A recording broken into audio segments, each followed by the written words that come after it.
Katie, girl, you had me fooled. I really thought that them receipts was really gonna help you, but you had us all fooled. Girl, ain't this you? Hold on. But Katie, on that boat, girl, ain't this you too? Damn. And ain't that you and your friend girl when you was hugging the girl, hugging her? That's you and her on Bart's boat. I'm letting you know right now, the Triton is the boat everybody wanted to be on because the boys' boat that rhymes with the name Smart is where everything went down. In this video alone, we see them all board whose boat. They never get on the Triton because the Triton is a $50,000 boat that the parents took. The kids were on the mother kiddie boat. Remember how they all boarded up and left?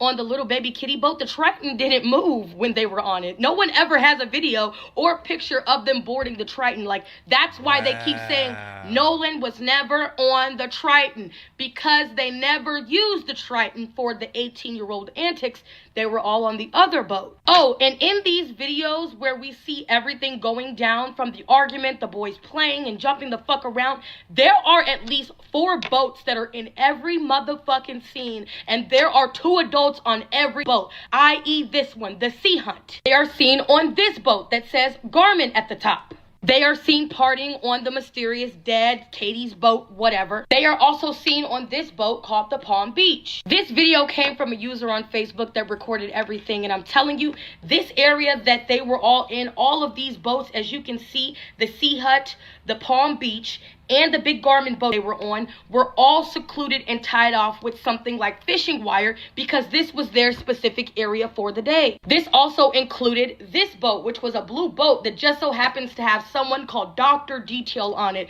I'll get to that later. I am telling you, the kids were not allowed on the grown folks boat, and there are so many different videos with grown folks in them. These are not your normal grown folks, and they strategically, all of them, have no posts from the 4th. And we know now, because of Officer Tatum, someone was actively going around that was an adult selling blow. Jeanetta Brantley is an audio engineer who gained attention for her work-enhancing audio recordings related to the Nolan Wells case. In recent discussions, including segments on platforms like Nancy Grace, Brantley has presented her findings from the distress call made to CTO. Before I can get to the autopsy that's being kept hidden from us, I want you to meet someone very important, critical to this investigation. Her name, Jeanetta Brantley. Miss Brantley is the audio engineer who enhanced the 911 call, the CTO call, in the Nolan Wells case. So everybody claiming some ding-dong on YouTube did it, or somebody on Insta or TikTok did it, no. She did it. I've spoken to her. I've read her statement. I want you to judge her credibility. Credibility is normally the sole province of a jury, and tonight you serve in that function. Miss Brantley, I'm sure that you're getting all sorts of abuse, threats, and so forth. It's a cacophony that seemingly won't cease. That said, thank you for being with us tonight. Explain to me where you got the audio, how you got the audio, and what, if anything, you did to enhance the audio. First and foremost, I basically downloaded it off of YouTube from WLOX News's YouTube site. And when I downloaded it, I ripped it off of YouTube. That's the terminology that we use when we take something off of YouTube. But when I ripped it off of YouTube Pause. and I pulled it in. Pause, please. Objection.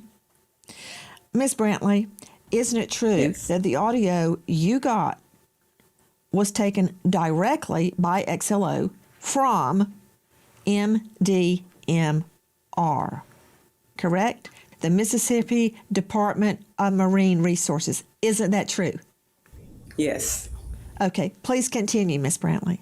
So when I downloaded it from YouTube, I pulled it into my DAW, which is Logic Pro X. That's my DAW of choice. And when I first listened to it, I realized that it was like a dual mono recording, which most, most phone services or operators utilize when they're recording conversations. And so it was already split between the caller, the dispatch, and the callers in the background.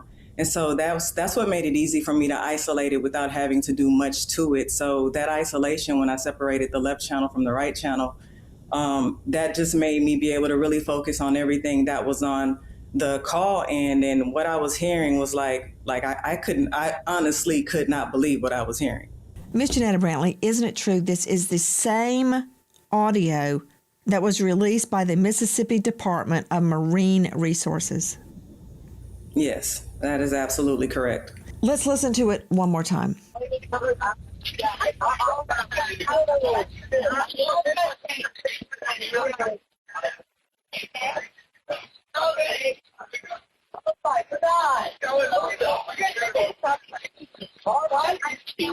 Hey, we're at the west tip of Horn, and our bilge pump stopped working. We're sinking. Can you all please come? We have a membership. Hey, up! Shut the f*** up! What'd you say? It's coming up. We're just sinking. I don't know. We're going down. I don't know the phone number. It's either. I think it's. Try that. Everybody was on this phone. I know we have a membership, guaranteed. I don't have the tag on here. It got ripped off.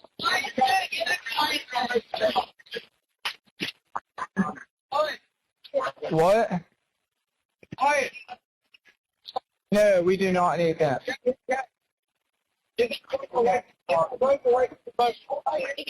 Let me go look. Where is this? Hey, jump in and pull the plug while you're going. Take out of here. Hello. Take it out of here. Okay, what's going on? What's up? Hey, we're at the west tip of Horn, and our bilge pump stopped working. We're sinking. Can you all please come? We have a membership. Hey, up! Shut the up!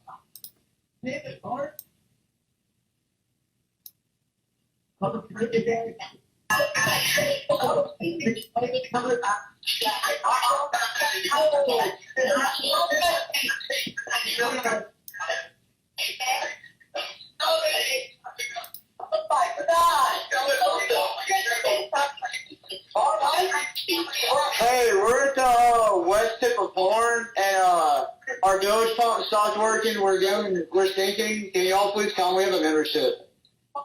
Hey, up! Shut the up!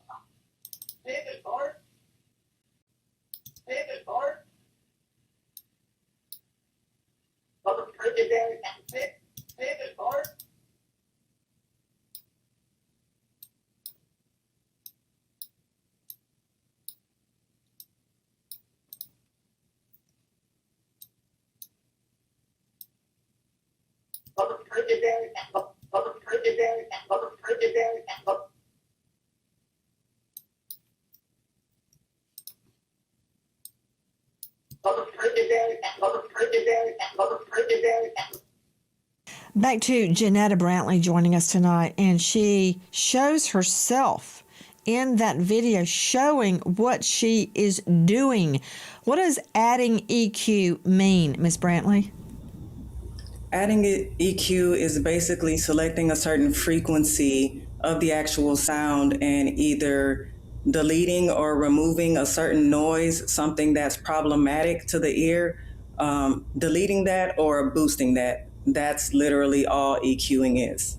The enhanced audio of the distress call has become a focal point in the investigation, with Brantley's work being discussed in various media outlets.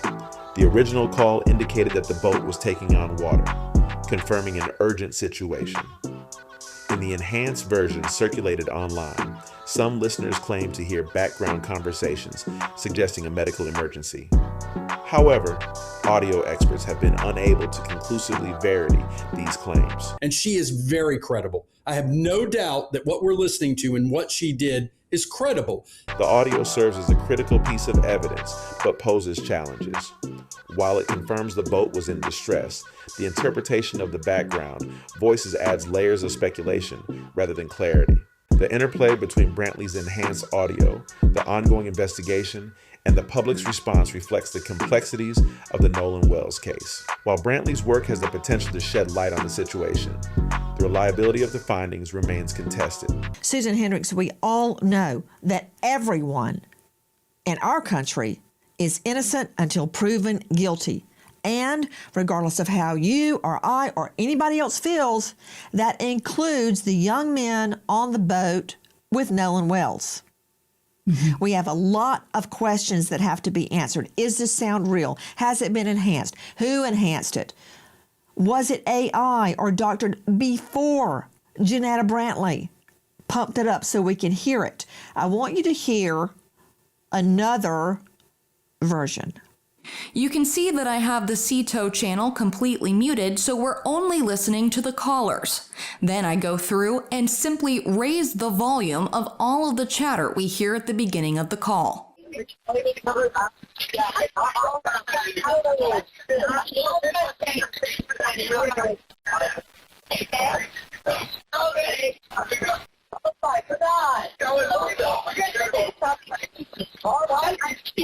Hey, we're at the west tip of Horn, and our bilge pump stopped working. We're sinking. Can you all please come? We have a membership. Shut up! Shut the f*** up! Susan, that was enhanced by my producer, Sydney. I know her like that. I asked her, enhance it the best you can. She, again, has no interest in the outcome of this case. She pulls up, quote, want me to cover him up? I mean, Susan. Coverage of the audio recording serves as a reflection of the public's frustration with the case's pace. By highlighting the distress call, the program is questioning whether the official narrative, which currently lacks a definitive cause of death, is overlooking evidence that points to a more sinister conclusion. However, from a journalistic standpoint, a critical distinction remains. There is a significant gap between public suspicion and forensic proof. While the enhanced audio raises legitimate questions about the timeline and the group's behavior on the boat, it has not yet provided the definitive evidence needed to prove foul play. As the case moves toward a potential grand jury review, the focus remains on whether the state and independent findings can be reconciled, or if this case will remain one of the most debated mysteries in recent Mississippi history. I believe that something nefarious did happen. Where I think the answers will be, again, this is my opinion, but I believe something happened there and we're not hearing the full story.